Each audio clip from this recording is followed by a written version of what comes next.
Bonjour à toutes et à tous, nous sommes le mardi 31 mai 2016, il est 10h35, je suis Patrick Riguet alias Cipressa et voici ma nouvelle revue de marché traditionnelle des mardis pour le compte de DailyFX.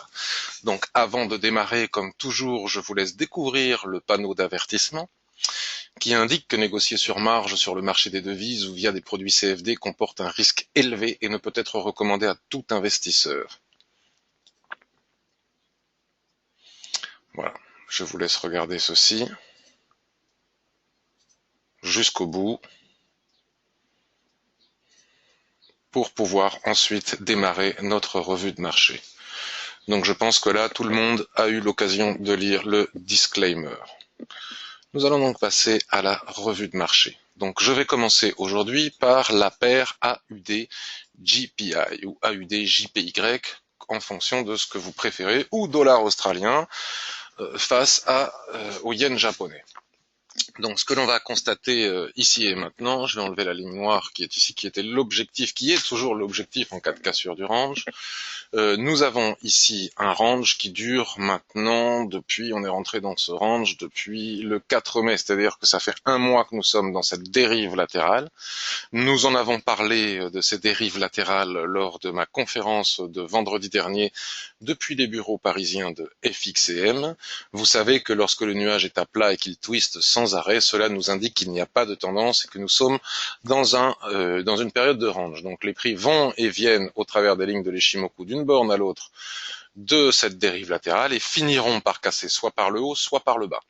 Donc moi, j'ai des règles précises pour trader les ranges quand on est en haut ou quand on est en bas.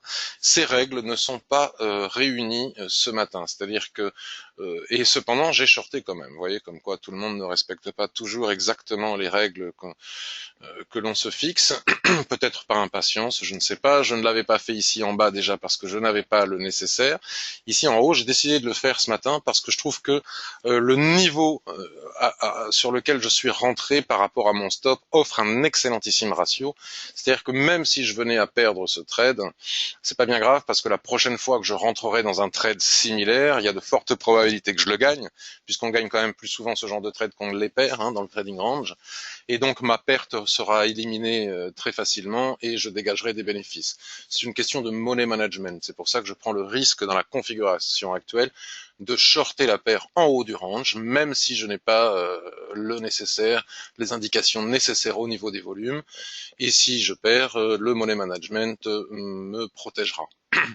Donc là, mon objectif, vous voyez, le stop est au-dessus de la mèche haute. Mon objectif 1, c'est la zone d'équilibre du range, comme on en a parlé vendredi dernier. Et puis ici, donc là, vous voyez 3h15, mais c'est pas les bons horaires parce que je suis pas, c'est les horaires serveurs et non pas. Voilà.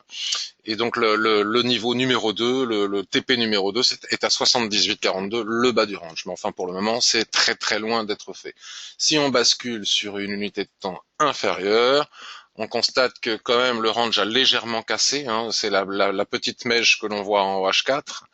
Enfin, ceci dit, il n'a pas cassé par rapport aux derniers plus hauts H1 qui sont ici, vous voyez, à gauche de l'écran. Ouais. On est pile poil au-dessus. On n'a pas véritablement d'augmentation de volume. On ne peut pas dire que les vendeurs soient très vaillants pour défendre la borne haute de ce range. Donc tout cela me semble quand même relativement risqué. Mais j'assume ce risque pour les raisons indiquées. Il n'est pas impossible, par exemple, de constater qu'après cette montée, les prix font un repli sur la Kijun-sen ici, ce qui est très fréquent. Vous voyez, la Tenkan-sen est quand même très proche du haut du range. La poussée a été tranquille, donc il n'est pas impossible que l'on finisse par casser par le haut. Auquel cas, il faudra attendre le repli sur les lignes de l'Ishimoku pour viser la Kijun Daily, comme je l'ai expliqué déjà depuis pas mal de jours sur le forum Ishimoku. Donc ça c'est AUD Yen, vous voyez, je prends le risque de vous montrer ce que je fais en temps réel, que ça gagne ou que ça perde, je n'ai rien à vous cacher. Je vais maintenant basculer sur le SP500. Donc le SP500, nous avons atteint la borne haute du range, ou en tout cas nous sommes pas loin des derniers plus hauts. Donc comme je l'ai expliqué aussi vendredi dernier lors de ma conférence avec FXM, nous étions dans une phase tendancielle, le twist est intervenu, nous entrons dans une période de dérive latérale, de range, en aucun cas d'inversion de tendance, même si Chikou, comme vous voyez ici en bas, et les prix ont cassé le nuage par le bas, exactement comme je l'explique dans ma conférence de vendredi. Et d'ailleurs, je vous remercie, vous avez été plus de 1000 personnes maintenant à l'avoir vu, que ce soit en live ou en différé sur la chaîne YouTube de DailyFX. En cas de cassure intraday de ce niveau, comme je le disais déjà il y a quelques jours, je ne vois pas ce qui empêcherait les acteurs du marché de venir chercher les derniers plus hauts qui sont ici, vraiment les plus hauts historiques. Donc là, quand même, là nous sommes sur un graphique hebdomadaire, ça laisse quand même une grosse marge sur les graphiques H1, M15, etc. pour trader cette zone en intraday. Pour cela, il faut vraiment casser le haut du range actuel, ne serait-ce que sur les graphiques de plus court terme, pour venir chercher les derniers plus hauts ici. Et là, nous allons voir comment va réagir le marché. Est-ce qu'il va repartir vers le bas et continuer sa dérive latérale? Est-ce qu'on va casser et on va venir chercher de nouveaux records historiques, de nouveaux plus hauts historiques? C'est possible, auquel cas, pour fixer les objectifs, il faut utiliser les extensions de Fibonacci, puisque nous n'avons plus d'informations au niveau de l'Ishimoku, étant donné qu'il s'agit de plus hauts historiques. Donc maintenant, il s'agira de faire exactement la même chose sur les autres indices. Si je bascule maintenant sur le H4, vous voyez comme la borne haute du range que l'on a tracé sur le graphique hebdomadaire et qu'on va pouvoir ajuster comme ça, regardez, hop, on va pouvoir ajuster, joue son rôle. Donc en cas de franchissement ici des 2110, je pense que nous pouvons venir chercher les 2125, ce qui laisse quand même des gains très importants. Là, on a comblé un petit gap, ce qui laisse quand même, donc c'est possible qu'on reparte à la hausse, ce qui laisse quand même vraiment, il y a de quoi trader ici à court terme. Vous voyez, si on bascule sur du 15 minutes, alors bien évidemment, il faut faire attention à ne jamais faire quoi que ce soit de la sorte lors de statistiques. Là, on est en train de combler le gap du 29 mai ici. Donc, vous voyez, il est là, on fait un marteau au niveau de cette borne de gap qui fait support. Il est probable qu'on reparte à la hausse, qu'on casse ce range M15 ici qui culmine à 2105 et qu'on puisse aller chercher les 2125. Donc là, nous avons un sympathique plan de trading. Il faut regarder les statistiques pour savoir quand rentrer en position. Ce ne serait pas complètement stupide, je ne sais pas, il faut quand même regarder un petit peu plus. Mais vous voyez, là, ici, on a la borne basse du gap qui est ici, avec les prix qui rebondissent. Voilà, il faut observer ici ce qui se passe pour pouvoir décider éventuellement d'entrer en position. Moi, je serais plutôt tenté d'attendre qu'on réintègre le range ou qu'il y ait des signaux de retournement un petit peu plus dynamiques que ceux que l'on a en vue actuellement. Surtout encore une zone dépourvue de volume, c'est un petit peu compliqué. Donc tout ça pour dire que si l'on bascule par exemple sur l'US 30, nous allons retrouver une configuration tout à fait similaire. Donc en fonction de ce que l'on veut trader, on a la même situation. Vous voyez ici, on vient d'atteindre une zone de résistance importante. Voilà. Si on passe ce niveau, je ne vois pas ce qui pourrait retenir le marché d'aller chercher les 18 185, voire les 18 285. Et puis davantage si on casse les plus hauts. Donc le DAX, lui, en général, il suit à moyen et à court terme, il est corrélé aux indices américains. Il est à l'intérieur de cette dérive latérale dont nous avons déjà parlé maintes fois lors de mes analyses précédentes. On peut retrouver notamment cette dérive latérale sur les graphiques weekly, daily, etc. Donc là c'est pareil, c'est en fonction de ce que va faire le SP500, s'il casse la résistance intermédiaire que je viens de vous montrer pour aller chercher les 2125, il est fortement probable que le DAX en fasse autant. Donc déjà, nous pouvons tracer ici une droite au niveau de ces derniers plus hauts, et ici en intraday, si on vient à casser les 10 355, nous avons une cible à 10 471, c'est-à-dire plus de 125 pips de cible, c'est quand même pas mal. On pourra se méfier ici du Plattencan qui est ici avec quelques plus hauts, 10 410 on va dire. Donc il y a 10 410 en étape numéro 1 et en étape numéro 2, 10 475. Donc il y a vraiment de quoi faire aussi en intraday sur le DAX. Mais pour que cela soit possible, il faut que le SP500 accélère lui aussi. Donc on va basculer sur du 15 minutes pour voir un petit peu ce qui se passe. Donc sur du 15 minutes, donc vous voyez, il y a petite histoire de gap. Hier c'était férié, donc il faut faire attention aussi, il va falloir regarder les statistiques. Je ne sais pas ce qu'il y a comme statistiques aujourd'hui, mais ces cassures ici vont dépendre évidemment des statistiques et de la réaction du marché américain qui, hier, pour cause de jours fériés, était fermé. Voilà. Pour le moment, on s'installe ici dans une dérive latérale d'attente, on va dire, hop, qu'on peut tracer comme ça. Regardez comme la SSB est en train de se mettre pile poil à plat au milieu de ce rectangle, aligné au plat Kijun qui est ici. Enfin, c'est toujours la même chose. Ishimoku, ça fonctionne toujours de la même manière. Là, ce marteau, on pouvait l'acheter, hein. Je ne sais pas si c'est à l'ouverture ce matin. On pouvait l'acheter, ce marteau, avec un stop en dessous et viser le haut du range. Bon, maintenant, ça redescend, donc on va attendre un petit peu pour en savoir davantage, et notamment pour regarder ce que fait le SP500. La tendance est belle, en tout cas dans le range. Mais on est en train d'atteindre les hauteurs de ce range. Donc forcément, le CAC 40, bah, écoutez, c'est exactement la même chose. Regardez. Le CAC 40 est en range avec un point d'achat qui était possible à 4220. Beaucoup de monde a acheté ici à 4220. On n'est pas loin d'être venu chercher le haut du range ici. Donc c'est exactement la même chose que pour le SP500 et le DAX. On a un niveau de résistance ici. Si on reprend ce niveau de résistance ici à 4550, on peut venir chercher 4593 points ici. Autrement dit, le haut de cette dérive latérale. Et ce n'est que si le SP500 casse ses derniers plus hauts historiques que le SP500 pourra aller plus haut pour retourner une fois de plus chercher 4641, puis le fameux seuil des 4741, très connu de tout le monde. Euro-USD, j'en ai pas parlé parce que j'en ai déjà parlé hier dans la revue de marché vidéo que j'ai fait spécialement Euro-USD, que vous retrouvez chaque jour sur la page d'accueil de DailyFX, et ça n'a pas changé. Il faut toujours casser la zone d'équilibre du range weekly pour revenir ensuite s'appuyer sur la droite de tendance ici, en observant la Kijun qui s'entrelace parfaitement bien dans cette droite de tendance. Et une fois qu'on aura cassé cette fameuse zone d'équilibre, on pourra s'appuyer de nouveau sur l'oblique de tendance et sur la Kijun pour venir chercher le bas du range. Mais ça, j'en ai déjà parlé en long, en large et en travers vendredi, hier, dans la quotidienne Ishimoku concernant Euro-USD. Donc pour ne pas perdre de temps, puisque rien n'a changé, je vais basculer sur une autre paire. GBP-USD, eh bien, je vais volontairement éviter d'en parler, juste montrer que la borne haute du range ici à 1,46 continue à parfaitement bien jouer son rôle. Hein, oui. On avait acheté, souvenez-vous, ici la cassure du triangle et on était venu chercher les 1,46 ici. Et là, regardez comme la borne haute de ce range continue à jouer son rôle. Mais ce que j'ai surtout envie de dire concernant le GBP-USD, c'est qu'il ne faut pas le trader, puisque nous sommes à quelques jours du référendum sur le maintien ou pas de la Grande-Bretagne dans la zone euro. Et je pense que ça peut secouer très fort et qu'il n'est vraiment pas utile de jouer au casino lorsque l'on fait du trading. Et je pense aussi que cette situation nommée Brexit influence largement tout le marché des devises et que de toute façon, quoi qu'il arrive sur le GBP-USD, il va falloir faire très attention parce que ça risque de secouer fort un petit peu partout, en particulier sur les paires contenant la livre sterling, bien évidemment. AUD-USD, bien AUD-USD, c'est pas compliqué. Nous sommes toujours et encore dans cette éternelle, j'ai envie de dire, même si ça ne l'est évidemment pas et qu'on finira par en sortir, peut-être après le Brexit.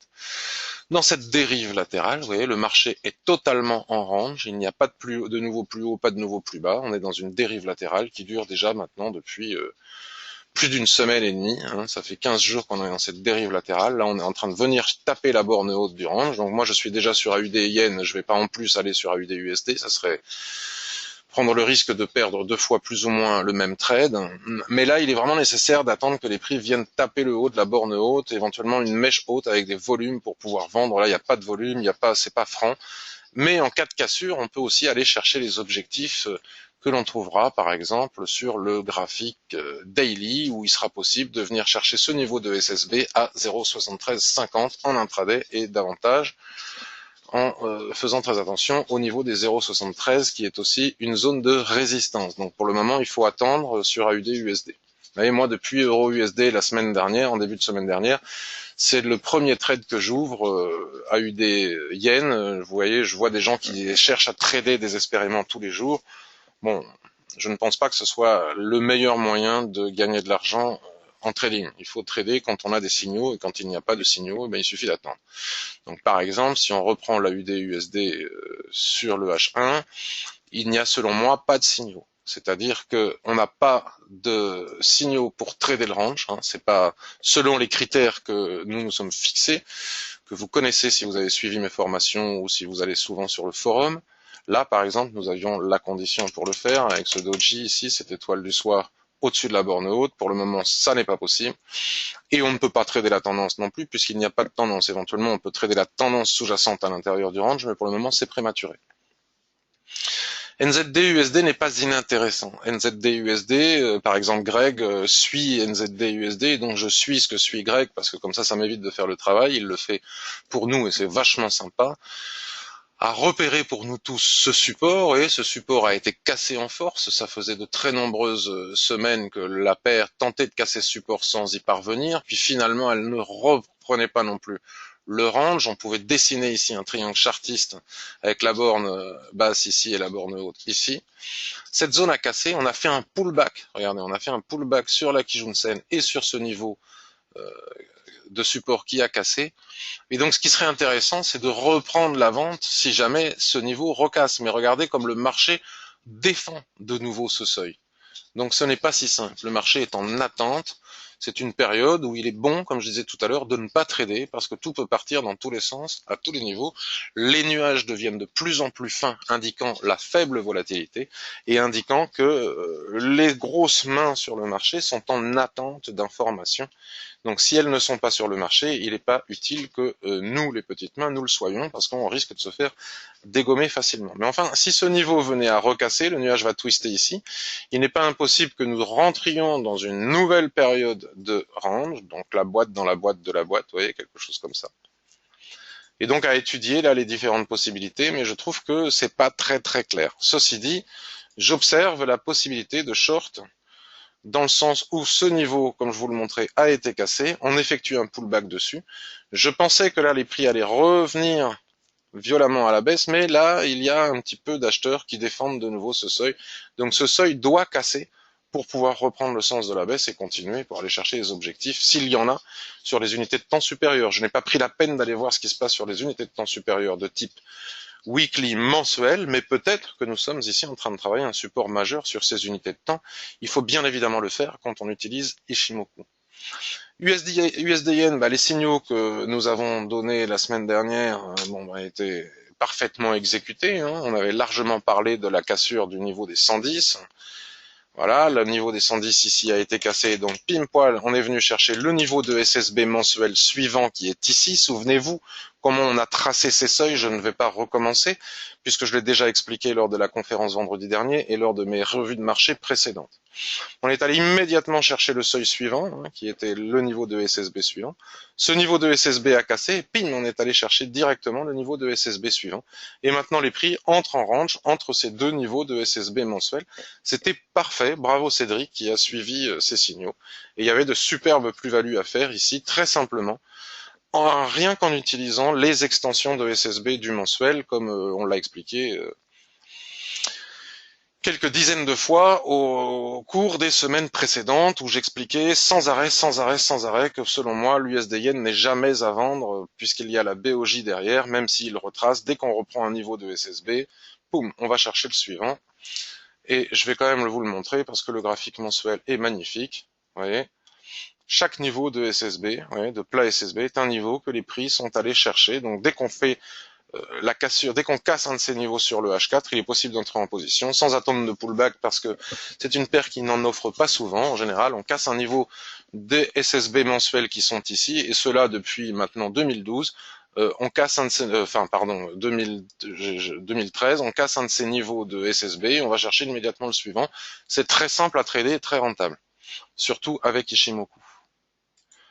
AUD Yen, vous voyez, ça bouge pas. Et puis on a une configuration similaire à celle de l'AUD Yen. Alors Mick a déposé une alerte dans la cellule de veille ce matin du forum. Vous savez que les cellules de veille, c'est les copains, quand ils voient des signaux, ils les partagent avec nous, non pas pour qu'on les suive, parce que aucun d'entre nous est un fournisseur de signaux, mais juste pour donner son point de vue, pour que l'on puisse analyser de par nous-mêmes et éventuellement suivre si on considère que selon notre propre analyse, il est bon de suivre ou pas.